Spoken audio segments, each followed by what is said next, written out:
Hey everybody, Pete Turner, executive producer and host of your Break It Down show with today's exciting adventure. Yeah, I have one of my very favorite people on the show, Chandra Lynn, and she helped us get Andy Summers. She's worked in the music industry for a long, long time and knows everybody. And it's fun to have her on because she's got such a unique perspective. She continues to work with what she normally does, but she's also pivoting into more of a coaching line of things. And we always have the best chats, her and I, on how we see the world and how to redefine our world around us. And since COVID is such a big problem today, many of us are looking at different jobs, different existences, different ways to make money, if the way we used to use even exists anymore. So we thought we'd cover some of these mindsets, cover some of these tools. And then Chandra breaks out with, hey, why don't you guys just all take my course, my Root to Rise course, a $900 value. And she's going to give it to us for free. How cool is that? So look, maybe that isn't your thing. Maybe it is. All I'm saying is that from the goodness of her heart, and we literally, you guys know me, we didn't talk about this ahead of time. She really just came up with it and said, yeah, let's just do it. I mean, it's just, I want to help people out. So here it is, a free course. Do you want to take other courses from her? Great. At least now you have a chance of what it is that she does and hear from it. I love it. I think it's so great of Chandra to do this for us, and I really appreciate when people do that. COVID is really challenging, but there's goodness out in the world, and I hope you guys can remember that, realize that, and support Chandra for what she does. She's really smart. She's a wonderful person, and I think the world of her. Okay, let's do a little bit of promotional stuff. One, hey, if you're going to get on Audible, which I highly recommend, I read books all the time on Audible, then go to breakitdownshow.com, click on the Audible link. You can give Audible as a gift for a friend, or you can do it for yourself. That will make a big difference for us financially. We'll get a little taste of that, and it's always helpful. In general, if you want to buy something on Amazon, go to breakitdownshow.com, click on our Amazon banner link right there. It's right there, top of the page. Just mash that thing, and we'll get a little credit when you buy something there. So if you're going to buy a car on Amazon, guess what? Think of us. Help us out. That'd be a little boost. Thank you so much if you guys do that. I do have to work on shirts. I owe that to you guys. I'll get them done here pretty quick for those that have been asking for it. Let's see. What else do we need to say? Well, of course, we need to say Save the Brave. SaveTheBrave.org. Now, you've heard me ask a lot about the rifle raffle. If I am not mistaken, we have closed it out. And that means we've raised over $10,000 in charity for that, which pushes the Ride for the Brave over $30,000. Look at that. That's all what you guys have done. There's a number of people that have sent me screenshots of their donations. Thank you all so very much for that. You are making a difference. Follow Save the Brave on Facebook. You'll get an idea of what we do. You'll see the money go to work. And if you want to be involved, let me know. I'll get you in contact with the folks over there who know where the work needs to be done. Nick is doing great things. Scott's doing great things. And I hope you guys all know you're all doing great things too. All right, here comes Chandra Lynn. Lions Rock Productions. This is Jay Moore. This is Greg Proops. This is Jordan Harbinger. This is Dexter from The Offspring. This is Nathan East. Sebastian Younger. This is Rick Marotta. This is Stuart Copeland. This is Mick Gillette. This is Andy Summers. Hey, this is Skunk Baxter. This is Gabby Reese. This is Rob Bell. Hey, this is John Leon Guerrero. Hey, and this is Pete A. Turner. This is Chandra Lynn, and you're watching The Break It Down Show. And Evan, would you do one for us too? Sure. This is Victor Davis Hanson. And no, you didn't mean that. This is Evan Say It with the Break It Down Show. Down Show. Dr. Will Riley, and you're watching the Break It Down Show with Pete Turner. I never say your name right. I can't decide if it's Chandra, Chandra. Well, it's Chandra with a hard CH.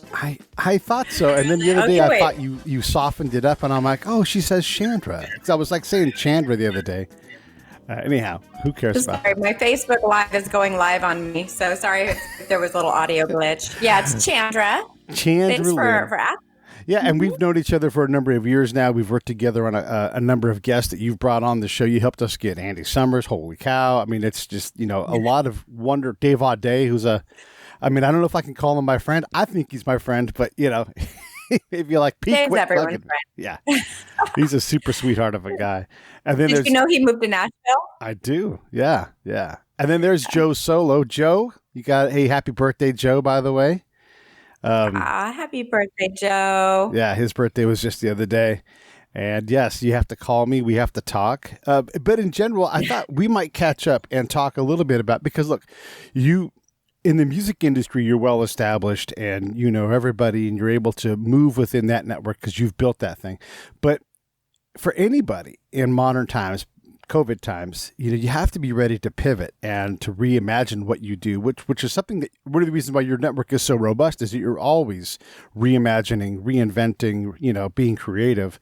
I thought we might have a conversation on that particular skill set that you have, and then what you see in the marketplace in terms of people who are looking at their career and saying, my career is not COVID proof. It's not calamity proof. What can I do to be more resilient? Yeah, well, certainly the music industry is seeing a lot of challenges with that, not being able to tour and having to think outside the box on new ways to make money. And I see that little sign behind you that says Chandra Lynn at Trubify. That's awesome. The Trubify thing is just in general. That's us. That's not meant to attribute to you, but we are working on Trubify together, though.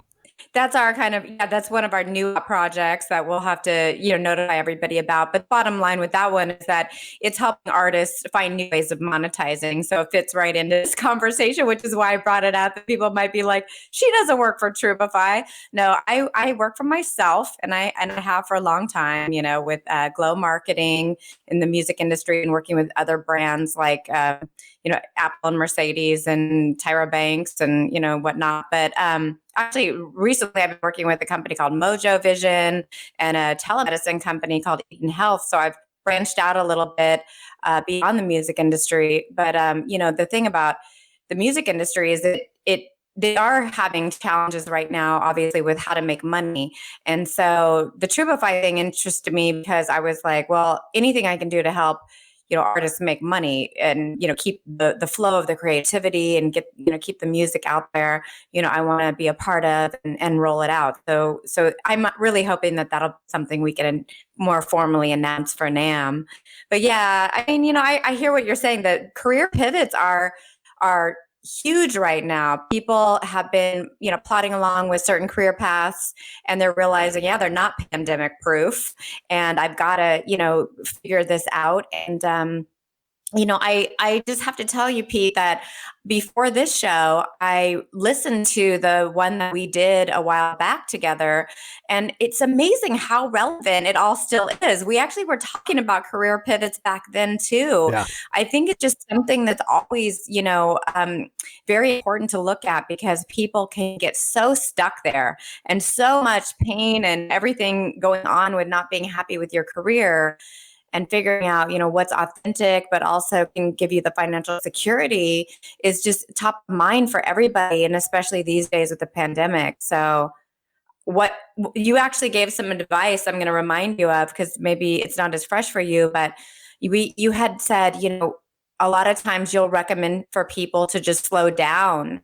Mm-hmm. And I really believe that the pandemic is a sacred pause time to be able to slow down enough to re-examine what's in their heart and what they feel passionate about, moving forward to do. The pandemic's kind of like a snow globe, not even just the pandemic, but like how many layers of things have we had to deal with, during this time? Yeah.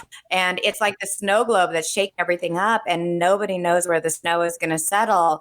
And so it's a time for us while we're in that whirlwind of uncertainty to ground down into ourselves and figure out what's important to us. I think that it's time to re-examine our values, our passions, and create something that's rooted out of that, not just waiting for the world to figure itself out. We have to figure it out from within first. That slowing down process too, because one of the reasons why I say that a lot is that the common excuse that you hear is more training, work harder, work later, work longer.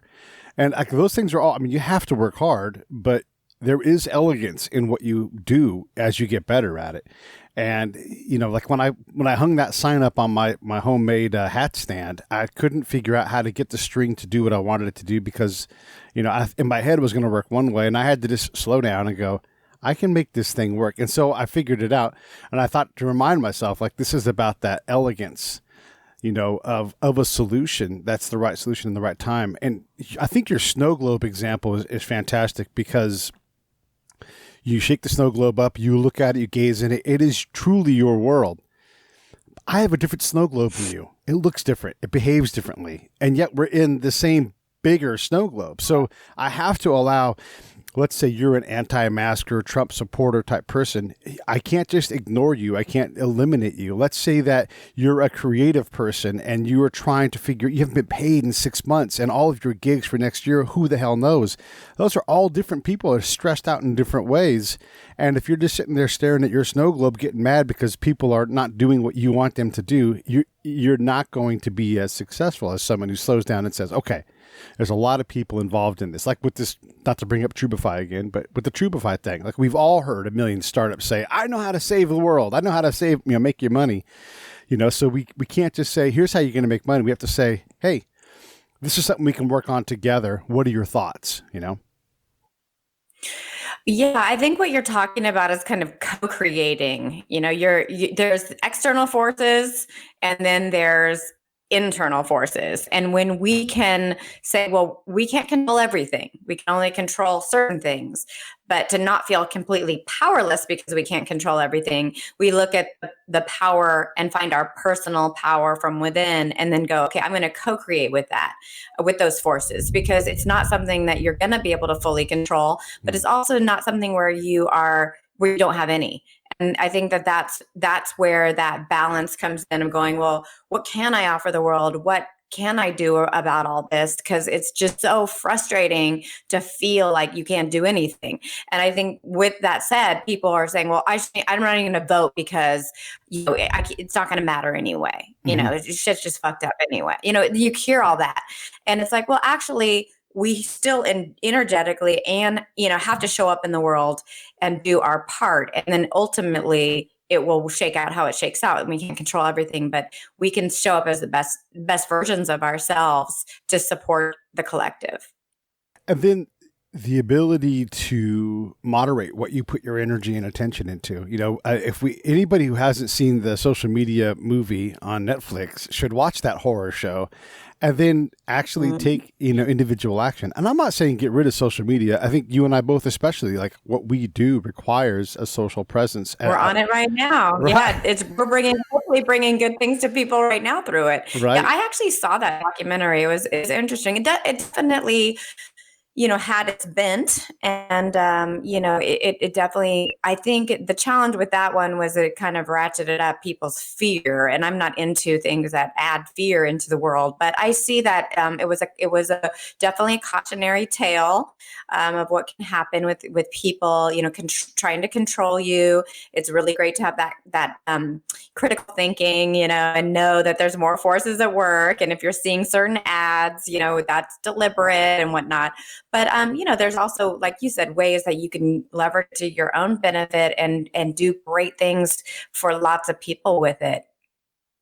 Yeah. And I saw a post the other day about someone who had canceled their folks. And I thought, goodness gracious, what do we like? And I'm like, why am I spending time on this? And then I'm like, I quickly got away from it because that's their deal. And I have no idea why or if or should or whatever. But I realized, I just don't need to spend a minute on this person's, breakup with his parents and why they posted that. And the point I bring up is not to talk about this person's parents at all, but to say those 5 minutes, I could have grabbed my paints and a canvas. I could have grabbed my guitar. I could work on that outline for that book I've been writing. 5 minutes towards something is a good run and start towards whatever it is you're going to work on for the next 30 to 60 minutes. And I think as we... Ooh, I like that. Yeah, and as we look at all these things that we want to try to do, they have a path. If you want to become a millionaire, there is a path. You can literally follow someone's guidance and you will get, if not all the way there, pretty damn close. We know how to do this now. It's not a mystery. But those 5-minute segments add up to 5 hours if you don't start to marshal them into some kind of organized push towards where you're going. Even if you don't know where that place is, trending in that direction. What are your thoughts on marshaling time? Well, I like what you said about that. What it boiled down to was, take action towards your goals and the things that are important to you. And it does take time management, but there's something before that has to happen from within. You have to have that stirring of energy around what is important to you. So it really comes down to, and these are kind of three philosophical questions. One is, what do you want? And a lot of people get stuck there. We don't all know what we want. And we talked about that in the last show. It's like, where are we going? Are we going from California to New York? Are we going to, New Orleans? Are we going to Michigan? I mean, we don't know. We have to figure out where we're going. And that's really like, what do we want? And that's a hard question as it is. And until you answer that, you can't go into the second question. But the second question is, why do we want it? We might think we know what we want. And then when we go deeper and explore why we want something, we might realize, oh, there's some need it's serving or something that I didn't realize, would potentially send me in the wrong direction. Or maybe this is my calling and that's the right direction. And then it gives us that reason, that deep-seated reason why we need to take action and manage our time appropriately to get there. And then the third question is totally action oriented, which is, what are we willing to do about it? I think that some people, and we talked about this last time, actually, it's funny, some of these are recurring topics because they're so important, is that they can throw a lot of things in front of themselves to feel ready or enough, or good enough to be able to embark on those goals. And what happens is it just gets them further and further away from it. So some of this is about taking action. And if it requires you to schedule it in, like you said, it could be 5 minutes of your time. It could be an hour in the morning. A lot of successful people have morning routines, and that's what keeps them going with their goals, because the world, and the busyness has a way of just kind of coming in at you and like taking over your life. But if you give yourself that morning routine before turning on all the devices, before, responding to the world, that you've progressed in a certain way towards your goals. And I think that progress is what brings people joy. That is what genuinely makes you love life, is when you feel that joy from the progress towards something meaningful. So that's what I invite people to do is, take time to look at, and this is that sacred pause thing. What is it that you want? Why do you want that? And what the hell are you willing to do about it? There's a lot of people I hear don't tell me about goals, things they want to do. They have no idea really what need it's serving for them. Maybe they think they do, but they haven't gone deep enough, and they're just not putting one foot in front of the other to walk down that path of what it takes to do it, even if it's following someone else's path until you figure out your own. Like you said, there's guides for that, for everything almost. There's some real importance to what you're talking about, and again, this is where you slow down. Like, I want to write a book. Okay, well, again, there's a path. And I'm not saying this is easy, but it is straightforward. Like, here are steps you can take. You can take an alternate path or a divergent path. There's a lot of writers who write about different things.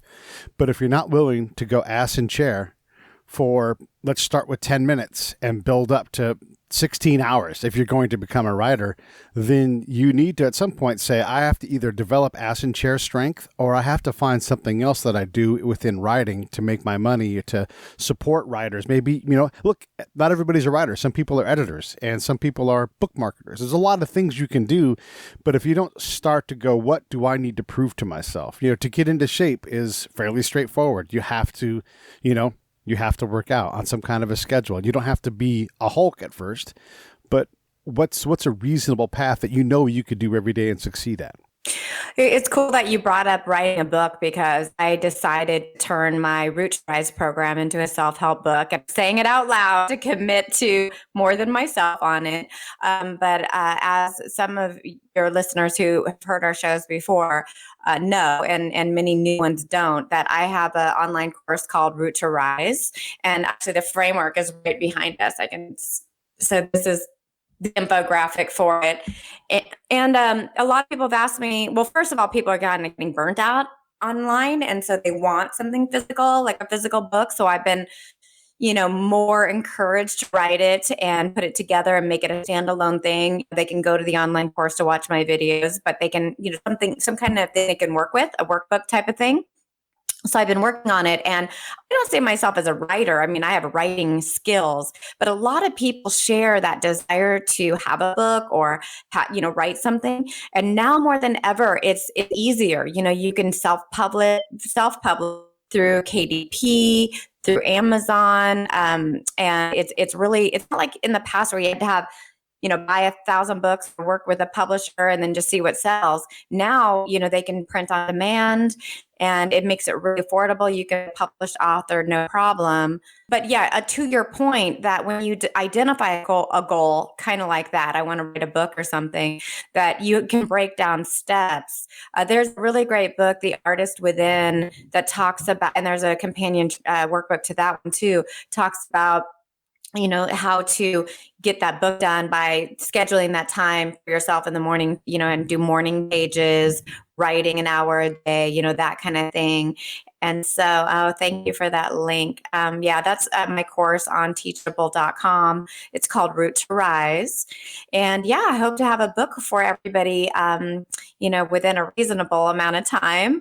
Like I said, I've never done it before. But, I was also thinking about Brene Brown. I heard this one speech that she did, that she talked about, I'm not a writer, but I'm a storyteller. And so I would sit down with my assistants and I'd start telling them stories, and they would put together the notes, and then they'd send it back to me to comment on and be able to take the next level. And so there are lots of different ways that, we can pull it out of ourselves. There's dictation. Transcription services now. So if you're more of a audiology, or what is it, the audio learner, you can auditory learner, you can use that to your advantage and record things that can get transcribed. And that's, you don't have to sit there and write like in the traditional, Shakespearean sense of like quill and paper, to make it happen. There's lots of tools and technologies just to get it out, get it out. And open your mind to opportunities for this. I mean, you could take the top 10 self-helpy themed shows that I've done, and an hour-long conversation has thousands of words in it. I mean, it's, if you read a book, if you listen to a book on Audible, it's 8 hours, it's 6 hours, it's 9 hours. Well, that's 9 episodes of the Break It Down show. You literally can take that stuff, condense it, and turn it into a book. I'm not saying it's that simple, but it is straightforward, that if you're like, I don't want to type, I just go for a walk and talk into your phone, record it, get it transcribed. And like you said, there's so many services. I use otter.ai, and it's not 100% accurate, but for the purposes of what you would want to do, it's totally fine. You can sort through what it is, and you're just editing as opposed to conceptualizing and writing and framing and all the other things. You've already done that work. Well, and this is for songwriting too, because I know we usually talk about my experience in the music industry, but I've definitely interviewed a lot of artists, Steve Vai, I've got a bunch of videos from him. And one of the things is, talking about how to break through and, unblock your creativity and get unstuck from anything holding you back from being creative. And a lot of it is getting back to that why, and then what are you willing to do about it? Are you willing to take an hour a day in the morning? Are you willing to, dictate your thoughts for the day each day? Are you, whatever your tools are, doesn't really matter. That's personal choice, but are you willing to commit to it? And that's a question that, everybody really needs to ask themselves to be able to kind of, see something through to the end. And that brings me also to, I'm curious, Pete, if you're like this. I think visionary entrepreneurial people can often have these really great ideas, big ideas. And so they have all this energy to get them started. But then they're on to the next vision. And it's hard to see things all the way through. It's almost like their perfect complement would be somebody who could then take that vision and run with it and make it happen. Are you that kind of person that is a really great starter, or are you somebody that can really see things through? I mean, you've got like almost 800 episodes of the Break It Down show, so you're clearly able to see things through. But do you find yourself more visionary or more like committed to something over the long term? I think I'm easily distracted by, I like a lot of things. And so I can certainly see things through, but I have to hold myself to a standard. And what I've learned about myself, and it's only taken, 49 years to do it. And I'm 50 now. But if I'm not, I'm 50 also. I was going to say 52. No, I'm 50 also. What I've learned by doing all that is that the things I'm not putting energy into, I don't truly care about. because if I did, I would act differently. So I make a lot of sacrifices to get over 800 shows published. We're actually approaching 850 recorded episodes, not all published. Oh, but wow. yeah, so there's quite a bit of work in that, right? So obviously I know how to do that. And Huge. one of the pieces of advice I give in terms of trying to answer your question in general to people who are like, hey, I want to start a podcast. First off, I say you should do it. Just like set your mind to doing it. Now let me show you the hurdles, because here's the hard part. Most shows fail by 10 episodes. Do you want to be that person? Are you determined no matter what? I'll do 11 and quit, but I'm not going to just do 10, And so my main advice is to go ahead and create it. Here are things you need to work on and figure out. But you probably shouldn't do it. It's probably not worth your time. Like I had a very notable actor like, hey, I want to have my own podcast. And I'm like, great. And he's like, I want to monetize right away. And I'm like, maybe you can, because you're an actor and a lot of people know you. But you're talking about not starting a podcast. You're talking about starting an entire business. And if you don't have time to run an entire business, you should probably just get another acting gig or tell your agent, like, push commercials and you'll make way more money and keep more of it, So I'm not saying don't create. That why question. Yeah. Why do it? Right. What is the real motivation? Is it to make money, or is it that a podcast gives him a forum to be able to get his opinions and ideas out into the world and use his influence? My buddy Todd's chiming in with That why? Oh yeah. Somebody wrote in a comment. Yeah. I love it. Yeah. Wow. And Todd should write a book. And Todd's another guy's busy. He's got, he's a teacher. He's got background in the emergency management field. So he's an influencer there, and he's got a podcast, and him and his buddy have a podcast studio. Ooh. And he wants to write a book. Here's a guy that can do a lot of things. Right. And so he's trying to, he's as old as we are, and he's trying to figure it out too. The rhino. Well, what he's asking about is, oh, yay, we're all 50. Amazing. And we can kick. You guys know the SNL.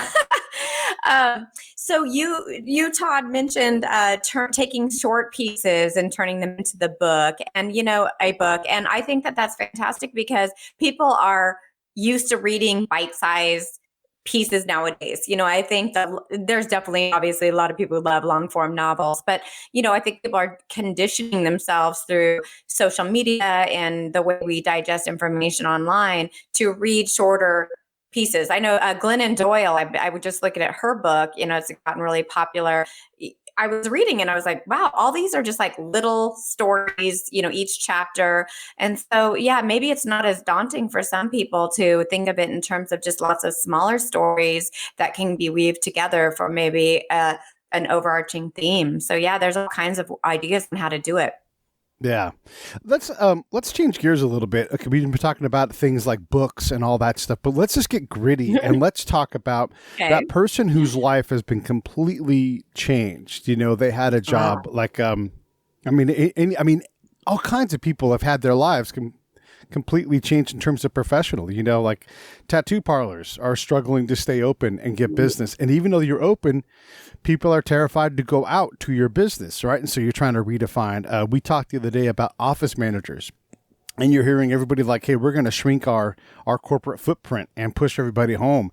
That's going to redefine what an office manager is, and likely make it so that their job is not the job that they had 9 months ago. So how does someone come up with a pivot? I mean, how do you go like, I'm not a creative person, I'm a mom, and I'm not making anything, like, I'm a mom, I take care of a household, I have this other job, I'm good at it, but I'm not changing the world, I can't think of anything else to do.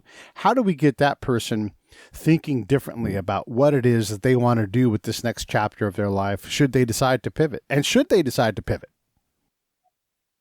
Well, the first thing that came to my mind is, again, that pause of figuring out, well, is what you were doing before still what you want to move forward doing? Do you want to continue to invest in it? Because ultimately we look forward to the world opening back up and, getting back on track. So are you looking for a stopgap measure, or are you looking for a real pivot, where that means in some cases letting go of your previous identity and moving into creating a new one, and that can be very difficult when people identify with something, or it can be just a minor shift. like, say, for example, you talked about the tattoo artist. Well, they are artists and they have the ability to teach other people their craft. And so they can maybe, while they're not able to actually tattoo, they can teach and maybe, show their skills, give techniques, start a following. I mean, I think it just really depends on how they,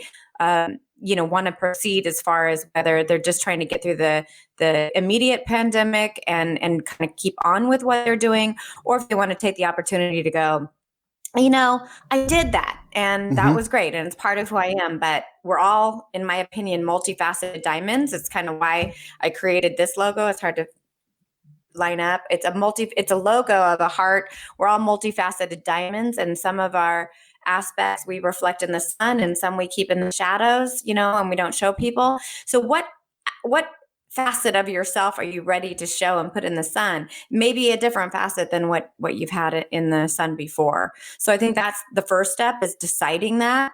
And if you're super happy with your career, you just want to keep doing it, then, you look for ways to get through the pandemic and create still some financial security. But as far as the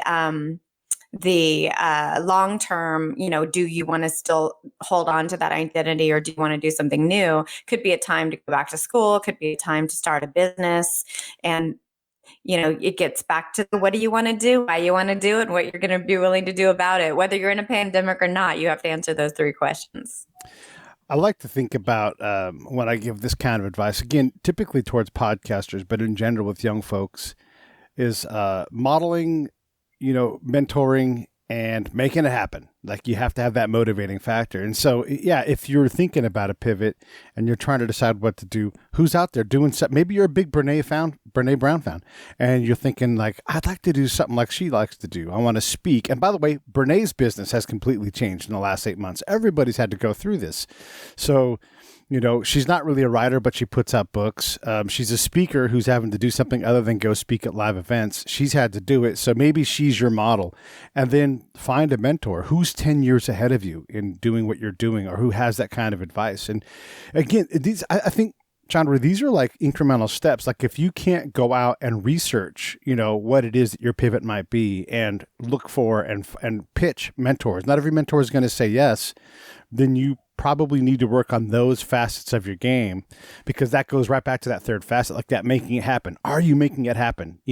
Am I going in the right direction? I think, even if it's, you don't have to know, but like, these are the things that I need to do. And assess that. What do you think? Hey, this is Pete A. Turner from Lions Rock Productions. We create podcasts around here. And if you, your brand, or your company want to figure out how to do a podcast, just talk to me. I'll give you the advice on the right gear, the best plan, and show you how to take a podcast that makes sense for you, that's sustainable, that's scalable, and fun. Hit me up at pete@breakitdownshow.com. Let me help. I want to hear about it.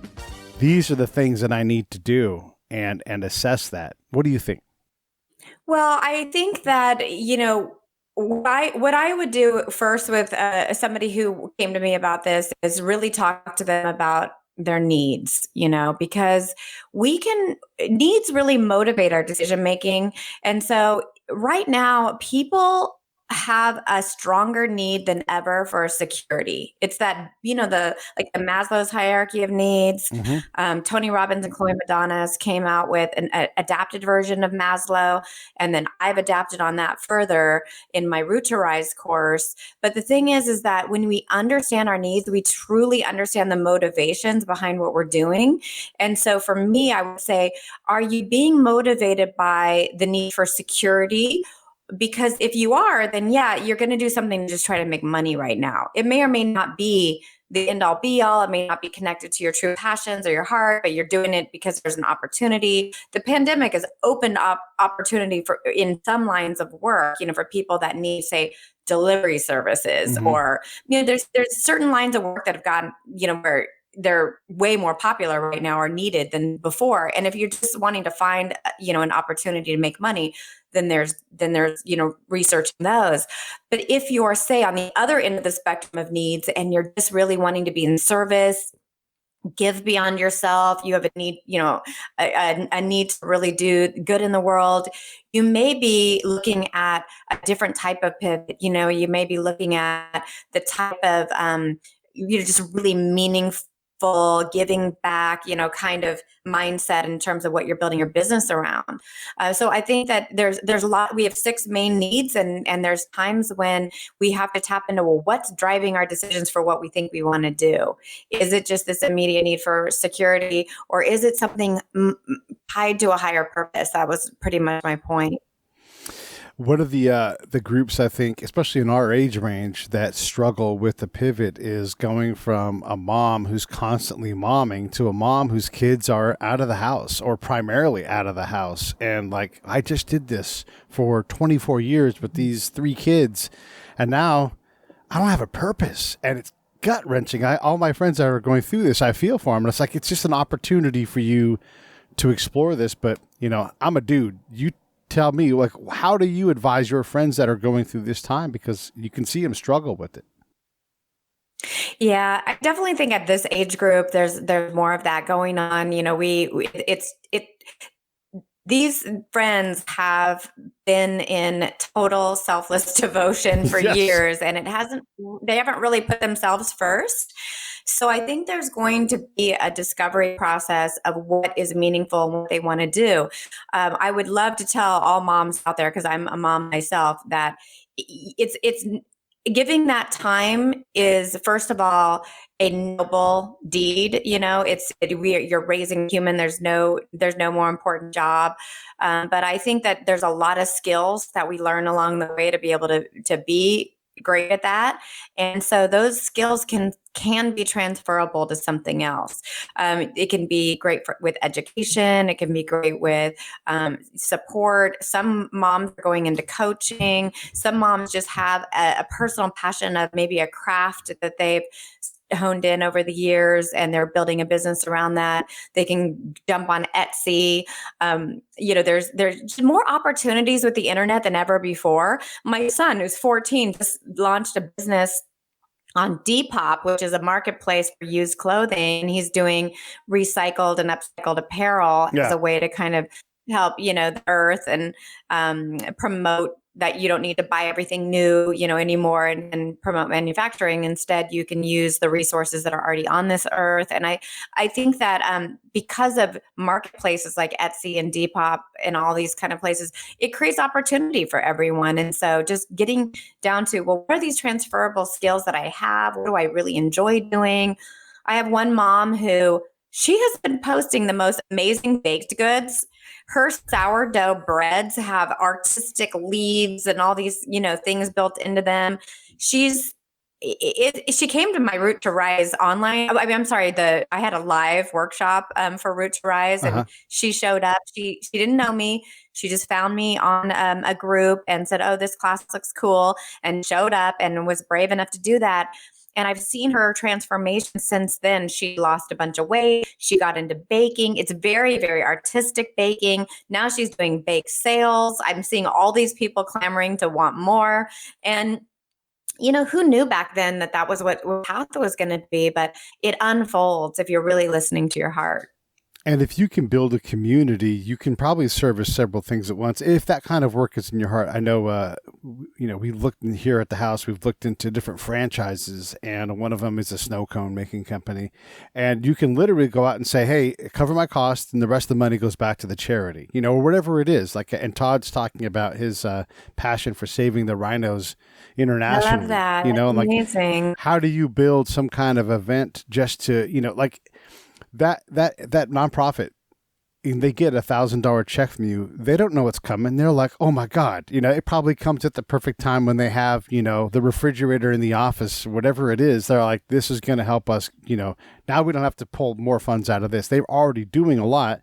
And so you put that money together, you sell your sourdough bread, and you raise money. You can literally go, I don't need the money for my financial security, but I would love to raise this money for you, or whatever it is. I mean, there's just a lot of ways to create value with what you do. Well, yeah. And so when you're in that mindset of wanting to give back, that's the need that we all have to get outside of ourselves and support the collective, the larger community. And I call it transcendence. Mm-hmm. Some people call it, contribution. And so I think that it's just, it is actually a need. It's a higher need. And what happens when you're in that zone is it actually takes care of all of your needs, because there's a lot of other needs that get served when we do that. We can connect with others. So that can be that love and connection, intimacy need.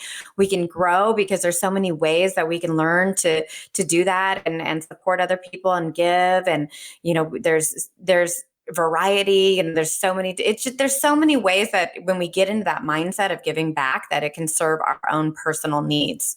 And it just, our needs to be able to grow as people, to be able to reach, our highest potential.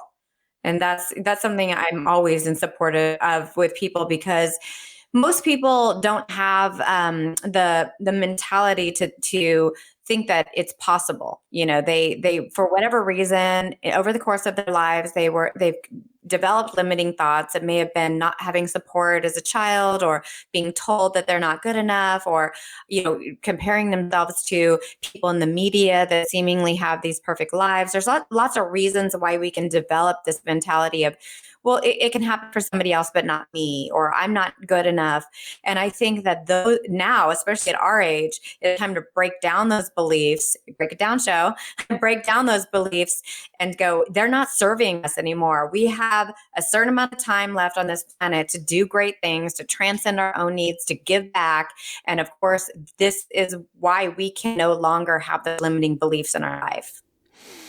All things in life are a balance. And as you project this kind of help out and this attitude to transcend, you also have to have a foundation from which you can transcend. Oftentimes we again, this is snow globes. Oftentimes we focus too much on our snow globe, and you're pointing at somebody else's snow globe and say, your snow globe's broken. Like, you need to handle your own snow globe first, right? So how do you balance between, like, how do I continue to not only create, but maintain a foundation so that I'm not someone else's problem, and then I can truly contribute to the community because I'm working from a position of strength rather than hey, I'm flawed, but no one needs to know about that, so I'm going to project my help into you, because that's not helpful, is to like dominate with help when you yourself need help. It's a great question, and it's really what my Roots to Rise course is based on. This lower area right here is all about our root system, right? It's about building that strong foundation. And that I work with a lot of celebrities who have reached a certain level of success, but the thing is that it's hard to expect ourselves to rise to that fullest potential unless we have this balanced and stabilized. But what happens in our root system is we can limit our growth in certain ways.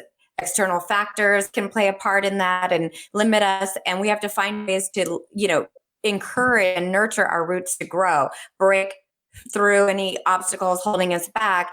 And, so what I've done in my course actually to help with that is break down 5 main areas of your life that, are your core value system. I call them the roots. And we analyze, there's an evaluation system built into it to figure out, well, what is holding you back in some areas? Maybe some areas you're doing great, but other areas aren't. And until you have them all really strong, to expect yourself to rise from that and even be able to contribute at your highest level isn't possible, because it's like building a building, on a landfill. You know what I mean? We've got to make sure that when we're building it on there, there's a strong foundation. And so I start this program ground up. It starts in the roots, and then it goes to this rise section where we're starting to figure out what we want and why we want it and what we're willing to do about it, so we can connect to that higher purpose. But yeah, if you don't get unstuck in your roots, if you don't, get things that have held you back, can be mindset stuff. It can be actual real life, things that are going on that need to be resolved or healed, then it's really hard to rise from that. And I wanted to say, because of our age group, and maybe the listeners are similar in that demographic, that we may find that we've gotten to this place in our lives where it's just so different than we thought it was going to be, right? Like, we had these hopes and dreams and for ourselves, and yeah, we accomplished some things, but it wasn't like we thought it would be. And this is the invitation, is to go back to the roots and really figure out where things got stuck, so that we can take the rest of these years that we have on this planet to, have the best chance to rise into those goals. And in some cases, the goals may change and be updated because what we thought we wanted, was a childhood dream and aspiration. And as adults, we might find that other things are important. But taking that time for yourself, figure that out. What's important now? And what are we willing to do about it? Is kind of what this whole process that I put out there is about. So yeah, getting balanced in that root system is definitely the first step, so that you have any chance of reaching higher and having those dreams come true. I got to plug my laptop in for 1 second. Yeah, sure. No problem. So yeah, in fact, I wanted to offer everybody, here's the thing, the pandemic has been so hard for people that I've gone back to my need for contribution and transcending my own needs. And I've decided to offer my Roots course for free to everybody. It's a value of $897. So I'm going to give you a link to share with your audience, and anybody who wants to enroll, it's completely free to get into this Roots kind of work and just get back to the foundation. I just think now is the time for everybody to take that pause and do that personal development work. It will help people get through the pandemic and feel stronger at the end of it, and be able to have that real chance to break through those limiting beliefs, set, true realistic goals for themselves, and create what I call, that bucket list life that we all aspire to have, and start embarking on it, not for one day in the future, but where we're marking things off our list now and we're really learning to love life. I've updated the scroll. So I'll give you that link. I've updated the scroll to show that, because that's fantastic, and thanks for doing that. I mean, these courses. I mean, look at that chart behind you. That wasn't free to create. Your time is worth money. You had to pay someone. I designed that. Eventually, I'll get a real designer to work on it. But I talk about the human needs on one side, how they apply to the root system, our value system, in our roots. But the fun part really starts in the rise course, and that's where we are flying, and we are really starting to embody what's in our heart and what. I wanted to also mention, this isn't a pitch for the course because I'm giving it away. There's no revenue model here, but it really is a nature-based wisdom. It's like nature-based wisdom course. It's completely approachable to everybody because of that. It's based on universal truths. It's not based on religion. It doesn't matter whether you're a male or female, what age you are, where you live. I've designed it in a way. I mean, okay, so Pete, I'm a marketing person, and every single person in the world is telling me to be that marketing person and use this, kind of create a niche for it. Like, oh, this is for women in, 40 to 50 who are facing empty nest. Well, that's not what I decided to do. I've gone against the marketing grain here to say it's for everybody who's looking to get unstuck in their root system so that they can grow and rise to their fullest potential. And I don't care what their background is. I want them to feel that it's approachable for them because it's nature-based, and it's based on yoga philosophy, human needs psychology. No, I love it. I think it's fantastic. Let's go back to some of these limiting thoughts and beliefs, because again, like these are things like I want people in the here and now, like right now today, what can I do to get a little better, to work on my pivot? So you work with celebrities, all these world-class musicians.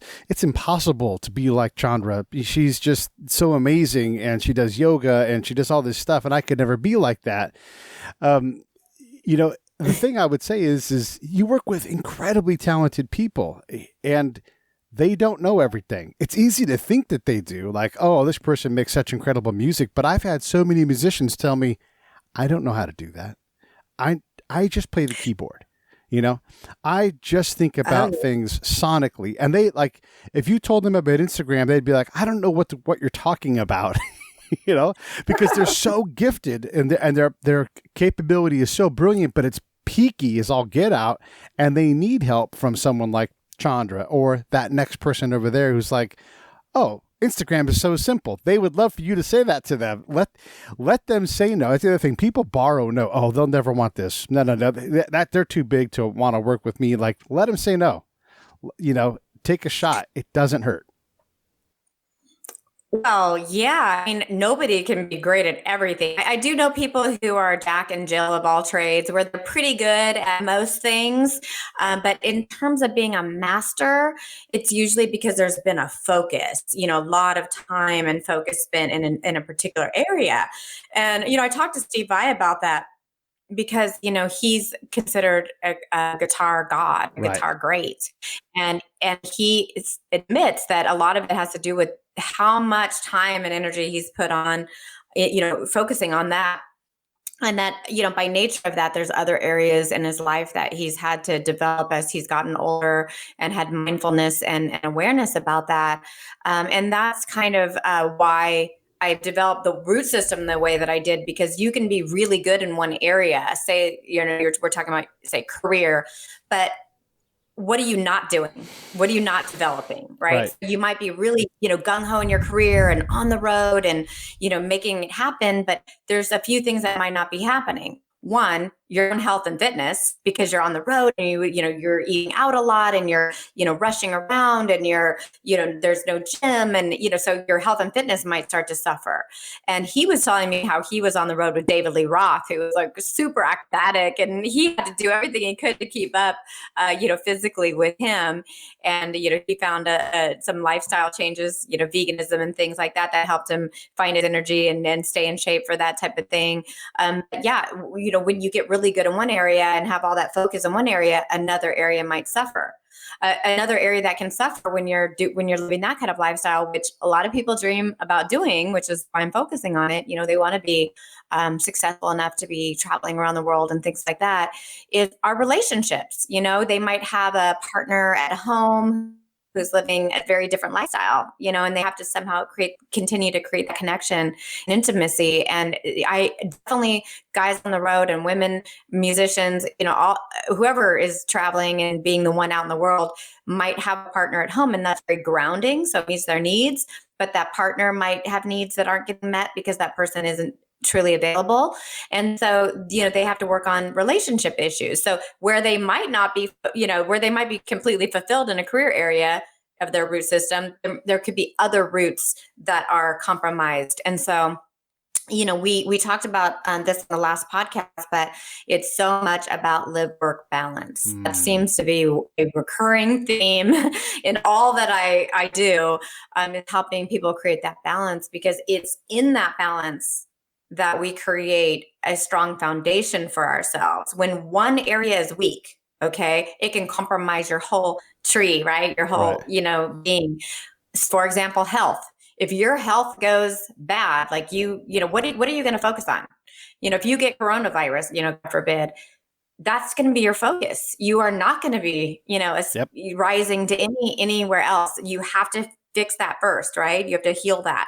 And so that's why I tell people to look at the balance, because if one starts to get really off and your focus has to be pulled that direction, your balance is off. And so the other areas need more attention. Boy, I mean, that's a late 40s, early 50s lesson that we're all forced to deal with. We all have an account. Like, yeah, you have a 401k account for your future financially, but, your physical 401k account, you need to pack on as much muscle as you can now, because when you're 70, you're just not going to have enough muscle, so you need to think about your future in that regards, and the quality of the food you ingest, whether you want to be a vegan or paleo, whatever it is.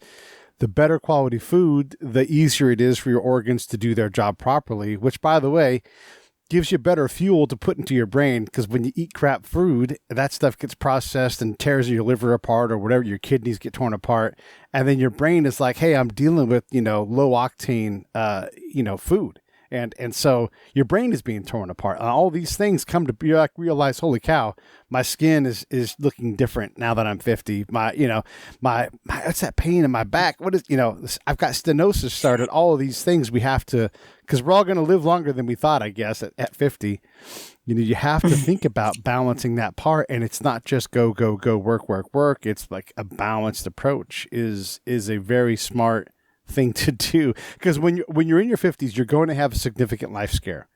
I mean, it's what happens, whether it's cancer or heart or some kind of thing. Most of us get something significant that changes the way we live the rest of our life.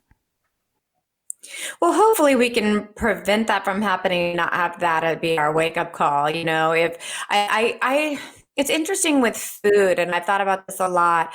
Is some of it is about looking at, do you feel worthy of buying organic over conventional? Do you feel worthy of slowing down long enough to go eat at a health food restaurant and sourcing that for yourself? Or are you just so busy with things that feel like they have to be done that you're going to hit that drive through? So I think sometimes it's the root of it is more about, what are we worth it? Are we worth taking care of the way we would take care of others? Yeah. Okay. So how do we believe that we are?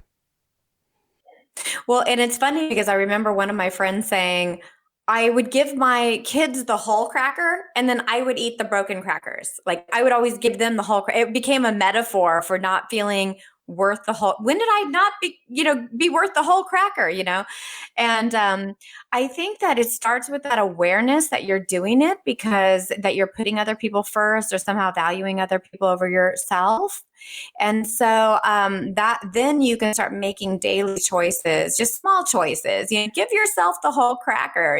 Go ahead and buy the organic this time. And it's funny because it may be like, oh, Chandra, that's more expensive. And there are times when we can't afford to go to, say, a nice restaurant. We need to hit a drive-through for financial reasons, and I honor and respect everybody's situation like that. But when you're in a situation where you do have a choice, it's like that Lizzo song. Take it off the higher shelf. Take the go for the top shelf stuff. And I think it's really about. I think it equates to how we view ourselves and our self-esteem, and whether we feel that we're worth it. It's just a really fundamental, basic view of ourselves that has been created over time that we may need to update. We're worth it. Why? Because we are born. I mean, we don't need to prove anything to anybody. We're just, everybody. I just feel like everybody's worth it. So. I love that. Everybody is worth it. Let's talk to that person who's ready to make a change, or we've convinced them to do it. And literally, the hyper tactical, what is the next step? How do they find an extra 10 minutes? What do they do to start to get on this journey, to even like sign up for your course, whatever it is? How do we get them to take that next step? Okay, they're inspired. Well, there's literally no barrier to it because it's free. I'm offering the roots portion of the course for free. And then if they like it, they can do the rise. But so that is such a good question. So everybody is motivated in different ways, and I think that some of it is, hey, look, we're getting of a certain age, and we have had this mentality of, oh, we'll get to it, or if there's plenty of time for that, or whatever. But there's not really that length of time anymore. And I think that when people look at what not doing it is going to cost them, I think that's a huge motivator. It's like, what is it going to cost you to not treat your body well? Are you willing to take your medicine in that area? Because what could happen could be devastating to your life. Are you willing to let you live by default and let the universe, take over? And, not that I'm creating fear or anything, but it's like stuff can happen when you're not, putting yourself first. And so I think that it's looking at it and going, well, maybe it would be fine for a while, maybe a year, but what is it going to look like in 3 years, 5 years, 10 years? If you don't address those things, why not now? I mean, especially while we're in this kind of weird transitionary time, to use it for that, to prioritize yourself and to get back to what you want, and that could be health and fitness goals. It could be career goals, it could be relationship goals, all these things in your roots, figure out what you do want, why you want those things, what those needs that are being motivated for it. And then figure out what you're going to be willing to do about it, from the very simple things of, hey, purchasing organic or off the top shelf, to something more elaborate, like taking a course or going back to school. I think that's for everybody to decide what kind of investment they're willing to make in themselves. But I just like to leave them with the message that they're worth it. Yeah. Pete Kocher's a friend. He's produced and hosted, I don't know, 20 episodes of the Break It Down show. And I don't know if you know who Pete is, but he's an actor, former NFL player, and now he's a fitness guy. He's mid 50s and he's going through some broken body parts. So he's got a meniscus repaired and his shoulder's been giving him trouble. And he's been really open about that because this is what, you know, a late middle-aged body looks like. And when people ask him as a trainer, like, hey, when should I start training? He's like, 25 years ago. Like, so what are you waiting for? It's time to get started. 28 hours a month is what it takes to get fit. If you can't do 28 hours, then that's your journey. Let's get you to 28 hours. And you do that by doing it. Don't wait till the first of the month. Don't wait till the 15th. Don't wait till the next. You should have started a long time ago. Let's still time. Let's get to work on getting you to where you need to be. But then also work within the limits of your body. You know, his knee is hurt right now. So what can I do to get my 28 hours in with this knee that's recovering? Yeah. And I mean, I think that the key is not to get too overwhelmed, to know that you can start with small steps. And when you are focused on what you want, then it's easier to understand what those steps are. When you're feeling super overwhelmed, I think that's when we don't know how to prioritize the steps to take. When we're clear, we can have it, you know, create steps. When we're not, we're all over the place. And so if anybody is having that experience of overwhelm and everything is, you know, maybe even feeling confusing, not sure about what's important anymore, you know, having feeling like you're spread thin, that you don't know how to organize your time because everything is equally important. Right. That's actually a great indication that there's not enough focus, not enough prioritization about what is important, and you're just trying to do it all. And to expect yourself to do it all at a high level is asking too much of yourself, and there'll be consequences. There'll be a toll that gets taken on you by spreading yourself too thin over time. And so to take that pause and prioritize is probably the best gift that you can give to yourself. And it gets back to that really earlier advice that you gave everyone of taking that pause. And by pause, I don't mean you're not doing anything. It's what you're doing is you're focusing on yourself and what you need, connecting with what you need and taking action accordingly. When a little boy goes to take his coat off of the coat rack in kindergarten, they'll pull down.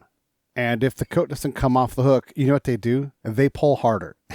They pull and they pull, and they don't stop and go, hey, maybe if I lifted or if I walked backwards or anything, like they just hyper focus on that thing. And I think we're all guilty of that at some point in our life where we just pull harder, even though the result is going to be the same, you know, and those pauses sometimes let you go, how can I approach this problem differently? You know, the other thing I wanted to say too is we're awfully damn hard on ourselves. You were just alluding to it. We set the bar at 8.5 feet. And if we don't jump over it every goddamn day, you're a loser.